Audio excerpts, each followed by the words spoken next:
Yeah, I'm hopeful. I think both guys in their mind have it that that's going to be the next fight for them.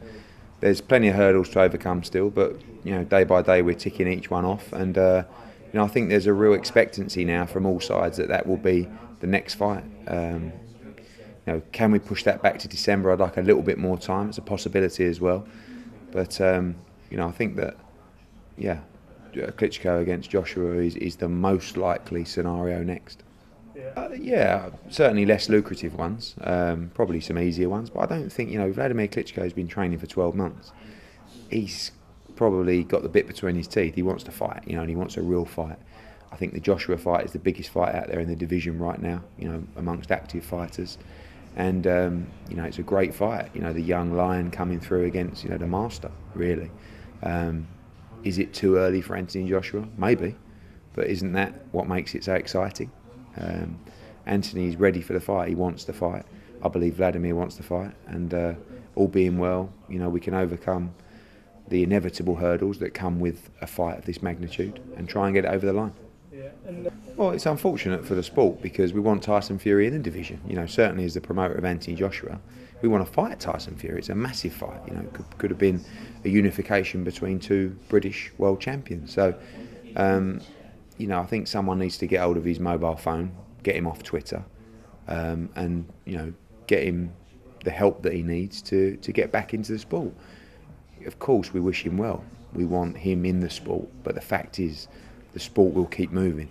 And when that heavyweight world championship has been inactive for what will be soon over 12 months, the governing bodies aren't going to have it. And it doesn't matter what I say, it doesn't matter what Fury says or Anthony Joshua says.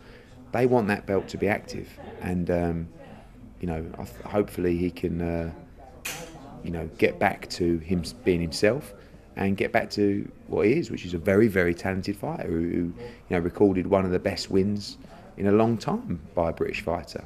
But the other stuff is not helping. Of course, the issues with UK anti-doping, with and also now VADA as well, and the subsequent social media stuff, which some find amusing. For me, when I'm trying to sell the sport to broadcasters and sponsors, corporate sponsors, it makes it more difficult. So I think that let's get him the help that he needs, and I'm sure the people around him will, and get him back into the sport as soon as possible.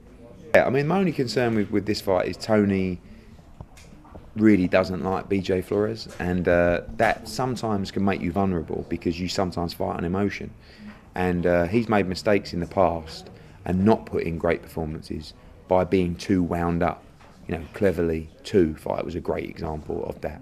And here you've got the mix of BJ Flores, who's a good fighter, loves to talk, very close friends with David Haye, who again is on the hit list for Tony Bellew. Haye will probably be there. Haye will probably be winding him up. And we reached out to Haye's team yesterday and said, look, we want Haye against Bellew in February next year. So do you want that fight? Let us know. He's willing to go up to heavyweight to make that happen. But next week you're going to see a lot of fun and games because the press conferences and all that kind of stuff, you've got that little mix of Flores, Haye, Bellew. And Tony's just got to keep it together because, like I said, he really wants to go and do a job on BJ Flores. He's just got to stay calm. Remember, he's the champion, and go out and put a good performance together on a massive night of boxing.